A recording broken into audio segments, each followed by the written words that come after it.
The girls' under-17 200 meters final at the Carifta Games was not supposed to end this way.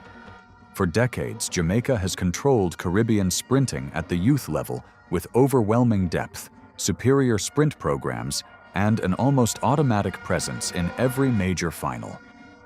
When athletes walk into a Carifta sprint final wearing Jamaican colors, the expectation is simple. They are there to win. But inside the Hasely Crawford Stadium, that narrative collapsed in spectacular fashion because one athlete refused to race with fear. Jady Emmanuel did not just win the under-17 women's 200 meters final. She controlled it from the opening steps, dictated the rhythm of the race, and exposed the difference between raw speed and complete sprint execution. Her victory in 23.47 seconds was not a lucky upset or a dramatic last-second lean at the line. This was a technically superior race from start to finish, and that is what made the performance so shocking. Before the final even started, the pressure surrounding Emmanuel was enormous. She had already won the 100 meters title earlier in the championships, meaning every athlete in the field understood exactly who they needed to beat. Once an athlete completes the first part of a sprint double, the tactical environment changes immediately. Rivals stop focusing only on their own execution and begin structuring the race around denying the favorite space and momentum. In youth sprinting, that pressure alone often causes athletes to tighten up, especially in the 200 meters where rhythm and relaxation are critical. But Emmanuel looked completely unaffected. What immediately stood out was her body language before the gun. There was no wasted movement, no visible tension, and no sign of emotional overload. Many young sprinters approach major finals with excessive energy, bouncing around, overreacting to introductions, or mentally burning themselves out before the race even begins. Emmanuel looked calm and detached from the noise around her.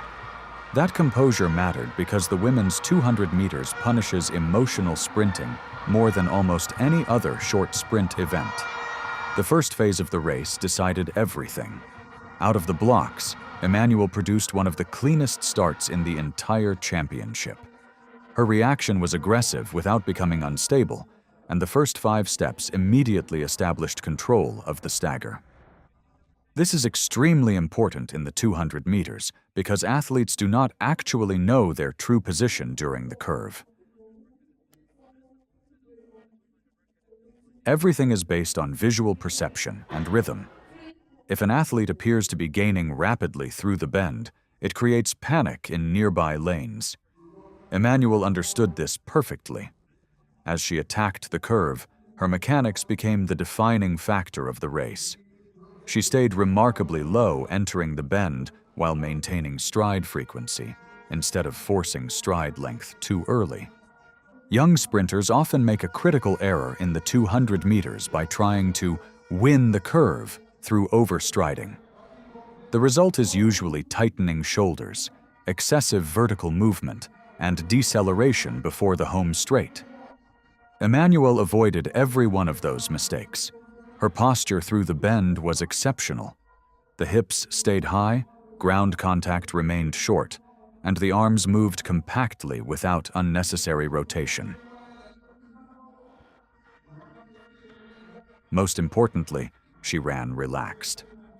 Relaxation in sprinting is not about running slower. It is about eliminating muscular tension that blocks efficient force production. Emmanuel looked smooth, while everyone around her looked increasingly desperate to keep contact. By the midpoint of the curve, the race had already started separating into 2 completely different competitions. Emmanuel was racing for gold, while the rest of the field was beginning to fight for survival behind her. That visual gap mattered psychologically, because once a sprinter clearly loses the stagger in a major final, panic usually appears immediately. Athletes start forcing turnover, lifting the chin, or attacking the track too aggressively. Several runners in this final looked technically compromised before they even reached the straight.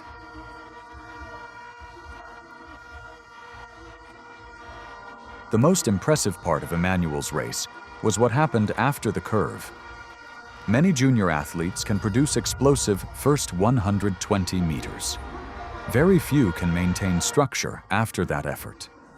The transition from bend to straight is where elite 200-meter runners separate themselves because the body naturally wants to tighten once fatigue begins.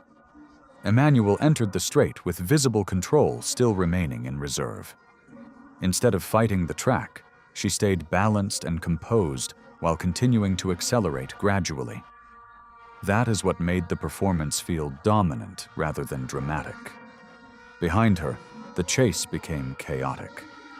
Kisra Thomas began producing a strong late surge, using quarter-mile endurance to close ground over the final meters.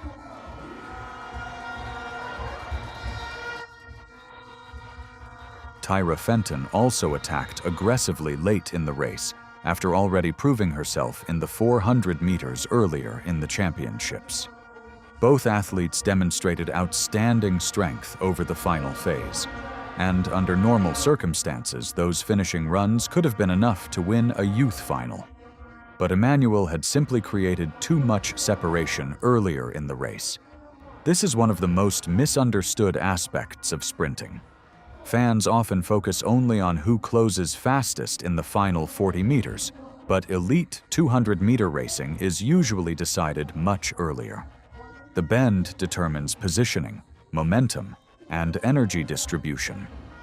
Emmanuel's superiority through the first 120 meters forced the rest of the field into inefficient chasing patterns. By the time Thomas and Fenton started gaining ground, the race geometry already favored Emmanuel completely. Her final meters were controlled rather than desperate. She never looked like an athlete straining for the line. Instead, she maintained form integrity all the way through the finish, which is incredibly rare for a 16-year-old sprinter under championship pressure. Crossing in 23.47 seconds, she not only secured the gold medal, but also established a new St. Lucian under-18 national record. That national record carries massive significance beyond the time itself. Sprint history in the Caribbean has long been dominated by larger nations with deeper systems and broader talent pools. Jamaica especially has built an almost unmatched developmental pipeline for sprinting excellence. For an athlete from St. Lucia to arrive on this stage and defeat Jamaica in a premier sprint final sends a message throughout the region. It proves that elite sprint talent is no longer concentrated in only one or two traditional powers. This race also highlighted an important evolution in youth sprinting, the growing importance of technical education at younger ages. Emmanuel did not win simply because she was faster genetically. She won because she executed the race with maturity far beyond her age category. The mechanics, pacing, and emotional control all reflected an athlete already understanding high-level sprint principles. Meanwhile, Jamaica's performance became one of the biggest talking points after the race. Rihanna Scott entered the final carrying major momentum after helping Jamaica secure relay gold in the 4x100 meters. Expectations were extremely high, especially given Jamaica's historical dominance in youth sprint events. But the 200 meters exposed how different individual sprinting can be from relay racing. In relay competition, adrenaline and team momentum often mask technical inefficiencies. Individual championship sprinting is much more unforgiving. Every weakness becomes visible, especially in the second half of the 200 meters. Scott never looked fully comfortable through the bend and appeared to lose rhythm during the transition into the straight. Once the race opened up technically, recovering became almost impossible. Still, this final should not be remembered as Jamaica failing. It should be remembered as Emmanuel announcing herself to Caribbean athletics in unforgettable fashion. What makes performances like this special is not just the medal or the record. It is the feeling that the sport may have witnessed the beginning of something larger. Great sprint performances at youth level often stand out because of raw times. This performance stood out because of how complete it looked technically. Emmanuel already races with the efficiency and composure usually associated with much older athletes.